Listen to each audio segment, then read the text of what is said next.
ओम भगवते वासुदेवाय। ओम नारायणाय। आज की कथा मत्स्य अवतार की कथा। राजा परीक्षित इतनी कथा सुनकर बोले, हे सुखदेव स्वामी, मेरा मन नारायण जी के अवतारों की कथा सुनने से नहीं भरा, इसलिए मत्स्य अवतार की कथा सुनना चाहता हूँ कि इतने बड़े ईश्वर ने छोटा अवतार मछली का क्यों लिया। सुखदेव जी ने कहा, हे राजन, आदि पुरुष भगवान जन्म व मरण से रहित हैं, केवल इस वास्ते अवतार लेते हैं कि हरिभक्त लोग उन अवतारों की लीला कह सुनकर भवसागर पार उतर जावे।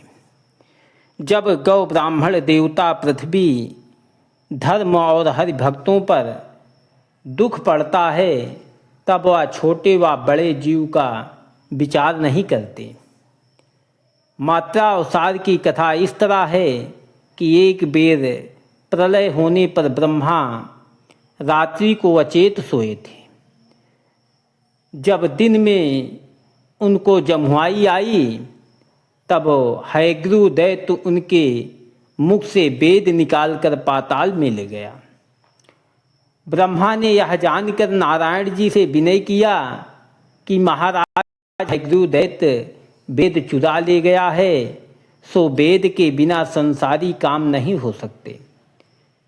वह दैत्य महाबलवान है, इसलिए हम और देवता लोग उसे जीत नहीं सकेंगे। आप वेद लाने के वास्ते कोई उपाय कीजिए। सत्यव्रत श्राद्ध देव के बेटे ने राजगद्दी छोड़कर 10,000 वर्ष तप करके महाप्रलय देखने की इच्छा की। तब नारायण जी ने ब्रह्मा के विनय करने से वेद को लाने और अपने भक्त राजा सत्यवत की इच्छा पूर्ण करने के लिए मत्स्य अवतार लिया था। एक दिन राजा सत्यव्रत कीर्तिमाला नदी में नहाने गया। जब स्नान करके तर्पण के नृत्त दोनों हाथों में जल उठाया, तब एक बहुत छोटी मछली अंजलि में दिखाई देकर बोली, हे राजन, मैं बहुत दीन हूँ, तेरी शरण में आई हूँ। यदि तू मुझे फिर जल में डाल देगा तो बड़ी मछली मुझे खा जाएगी। इसलिए तुझसे यह चाहती हूँ कि मुझे नदी में ना डालकर मेरा पालन कर। राजा यह वचन सुनते ही आश्चर्य मानकर मन में कहने लगा कि यह छोटी मछली मनुष्य के समान बोलती है, इसलिए अवश्य इसकी रक्षा करनी चाहिए। ऐसा विचार कर राजा ने उस मत्स्य को अपने कमांडलू में धर कर कहा, तू धरे रख, मैं तेरा पालन करूँगा। जब राजा सत्यवत उस मत्स्य को अपने स्थान पर ले आए, तो क्षण भर में वह मत्स्य बढ़कर कमांडलू में फंस गई। तब फिर उसने कहा, हे राजन, कमांडलू में मुझे दुख मालूम होता है, कहीं चौड़ी जगह में रखो। जब राजा ने कमांडलू तोड़कर मछली को घड़े में रखा और एक पहर बीतने पर फिर जाकर देखा, तो मछली वहाँ भी बढ़कर फंस गई। वह फिर बोली, हे राजन, इस घड़े में भी मेरा अंग नहीं समाता। फिर राजा ने एक बड़े मटके में उसे रखा, वह भी मछली और बढ़ी। तब एक गड्ढा खुदवाकर पानी से भरवा कर रख दिया।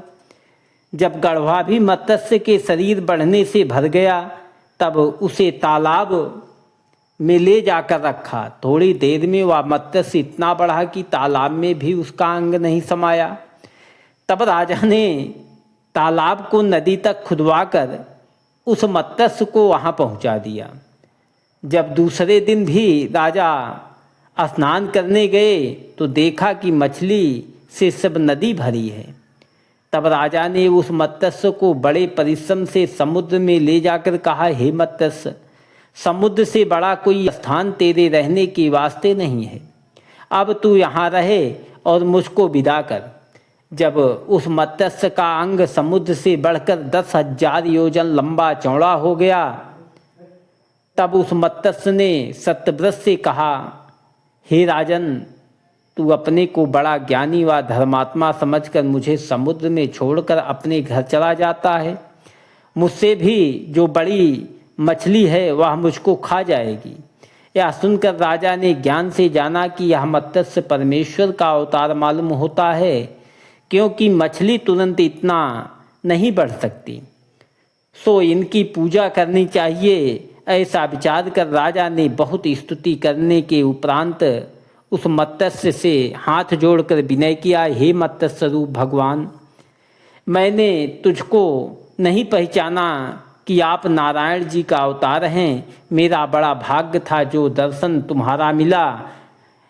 यह ज्ञान भरी हुई बात सुनकर मत्स्य भगवान बोले, हे राजन, तुझे क्या समझकर कहा था कि तूने क्या समझकर कहा था कि हम तेरा पालन करेंगे? इसी वास्ते मैंने अपना शरीर बढ़ाकर थोड़ी सी अपनी महिमा तुझे दिखलाई, जिसमें तू मेरा पालन व रक्षा करने से हार माने और तेरा अहंकार टूट जावे। मनुष्य को उचित है किसी काम को ऐसा न कहे कि मैं कर दूंगा। सब बातों में यही कहना चाहिए कि परमेश्वर चाहेंगे तो यह काम हो जाएगा। मेरे भक्त अहंकार का वचन नहीं बोलते। हे राजा, तू विश्वास करके जान, जिस बात को परमेश्वर चाहते हैं वही बात होती है। नारायण जी की इच्छा के बिना मनुष्य का किया कुछ नहीं हो सकता। यह सुनकर राजा ने कहा, हे वैकुंठनाथ, आपने मछली का तनु किस वास्ते धारण किया? तब मत्स्य भगवान बोले, हे राजन, मैं तनु धरने व मरने दोनों से रहित रहकर अपने भक्त व सेवकों की इच्छा पूर्ण करने के वास्ते कभी कभी सगुण अवतार लेकर अपना नाम प्रकट करता हूँ। सो इन दिनों ब्रह्मा के विनय करने से वेद लाने और तेरी इच्छा पूर्ण करने के लिए जो तू महाप्रलय का कौतूहल देखना चाहता था, हमने मत्स्य रूप अवतार लिया है। मैंने वाराह, कश्यप और नरसिंह अवतार जो लिया था उससे मैं छोटा नहीं हो गया, और रामचंद्र व श्री कृष्ण अवतार लेने से मेरी कुछ पदवी नहीं बढ़ी। मैं सदा समान रहकर घटने व बढ़ने से रहित हूँ। तुझे महाप्रलय देखने की इच्छा है, इसलिए आज से 7वें दिन संसार में चारों ओर पानी दिखलाई देगा और उस जल में एक नौका पर सप्त ऋषि बैठे हुए प्रकट होकर तेरा हाथ पकड़कर उस नाव में बैठा लेंगे। उस नौका के पास पानी पर एक सर्प प्रकट होगा, सो तुम लोग नौका की रस्सी का एक कोना मेरे सोने की सींग में जो 10,000 योजन लंबा निकलेगा और दूसरा कोना उस सर्प की पूंछ से बांधोगे। जब वह नौका पानी पर घूमेगी तब तू महाप्रलय का चरित्र देखकर सप्त ऋषीश्वर समेत मुझसे ज्ञान पूछेगी। तब तू महाप्रलय का चरित्र देखकर सप्त ऋषीश्वर समेत मुझसे ज्ञान पूछेगा। जो ज्ञान मैं तुम लोगों से कहूँगा उसके प्रताप से तेरी मुक्ति होगी। इस 7 दिनों में तुम सब औषधियों के बीज इकट्ठा करके अपने पास रखना। मत्स्य स्वरूप भगवान यह कहकर वहाँ से अंतर ध्यान हो गए और राजा और सब औषधियों के बीज अपने पास रखकर नित्य कृतमाला के किनारे महाप्रलय देखने की वास्ते आ बैठता था। जब 7वें दिन राजा नित्य नियम करके वहाँ बैठा तब उसने क्या देखा कि चारों ओर नदी का पानी उमड़ा आता है और आकाश से भी इतना जल वर्षा की संपूर्ण पृथ्वी उस जल में डूब गई। राजा उस जल में गोता खाने लगा और घबराकर मन में कहने लगा, मत्स्य भगवान ने एक नौका प्रकट होने के वास्ते कहा था, सो अभी तक दिखलाई नहीं देती। जब मैं डूब जाऊंगा तब वह नौका प्रकट होकर क्या करेगी? राजा इसी चिंता में था कि दूर से एक नाव पर सप्त ऋषीश्वर को बैठे हुए देखकर राजा बहुत प्रसन्न हुआ। जब वह नौका निकट पहुंची तब सप्त ऋषीश्वर ने उसका हाथ पकड़कर उस नौका में बैठा लिया और धैर्य देकर कहा, हे राजन, तू नहीं डूबेगा। राजा ने दंडवत करके उनसे पूछा, मत्स्य रूप भगवान क्यों नहीं आए? सप्त ऋषीश्वर बोले, तुम ईश्वर का स्मरण करो, मत्स्य भगवान भी अभी आते हैं। जैसे ही राजा ने प्रेम पूर्वक नारायण जी का ध्यान किया, वैसे ही मत्स्य स्वरूप भगवान ने राजा को दर्शन दिया। जब वासुकी सर्प वहाँ जल में प्रकट हुआ और सप्त ऋषीश्वर व राजा ने नौका की रस्सी का एक कोना, वह रस्सी भी सर्प की थी, उस मछली की सींग में और दूसरा कोना वासुकी नाग की पूंछ से बांधा। तब वह मछली उस नाव को पानी में फिराने लगी। राजा ने इच्छापूर्वक महाप्रलय का कौतूहल देखकर मत्स्य भगवान से विनय किया, महाराज आपने दयालु होकर महाप्रलय का चरित्र मुझे अच्छी तरह दिखलाया। अब मैं यह चाहता हूँ कि आप मुझको ज्ञान सिखलाकर भवसागर पार उतार दीजिए, जिसमें जन्म मरण से छुट्टी पाऊँ। संसारी मनुष्य ऐसा कर्म करता है जिससे सदा महाजाल में फंसा रहे। जो कोई मनुष्य तन पाकर अपना परलोक नहीं बनाता, वह फिर कुत्ता व सूकर आदि 84 लाख योनि में जन्म लेकर दुख पाता है। संसारी मनुष्य रात्रि दिन स्त्री पुत्र धन के मोह में फंसा रहता है। किसी समय नारायण जी को जो उसका बेड़ा पार लगावे स्मरण नहीं करता। परमेश्वर अपनी दया से जिसका मनोरथ पूर्ण करते हैं, वह अपने अज्ञान से उस काम को करता है कि मैंने परिश्रम से किया। घर द्रव्य स्त्री व लड़कों को अपना जानकर उनकी प्रीति में अपना जन्म अकाथ करता है और यह नहीं समझता कि पूर्व जन्मों के संस्कार से सब जीव अपना बदला लेने के वास्ते संसार में आकर इकट्ठे होते हैं। सो हे दीनानाथ, इसको बुद्ध का छूटना और ज्ञान का प्राप्त होना आपकी दया के बिना हो नहीं सकता। जब तक मनुष्य संसारी माया से विरक्त नहीं होता, तब तक आवागमन से नहीं छूटता। जिस पर आप दयालु होकर ज्ञान देते हैं, वह भवसागर पार उतर जाता है, नहीं तो बारंबार जन्म लेकर दुख पाता है। मुझे अपना दास जानकर ऐसा ज्ञान दीजिए जिसमें भव सागर पार उतर जाऊं। यह सुनकर मत्स्य भगवान ने राजा को जिस ज्ञान का उपदेश किया, वह सब ज्ञान विस्तार पूर्वक मत्स्य पुराण में लिखा है। वही ज्ञान सुनने से राजा सत्यव्रत परम ज्ञानी हो गया। फिर मत्स्य रूप भगवान बोले, हे राजन, तू अपनी आंख बंद कर ले। जैसे राजा ने आंख बंद करके फिर खोला तो अपने को उसी नदी के तट आसन पर बैठे हुए पाया और महाप्रलय का कौतूहल फिर ना दिखाई दिया।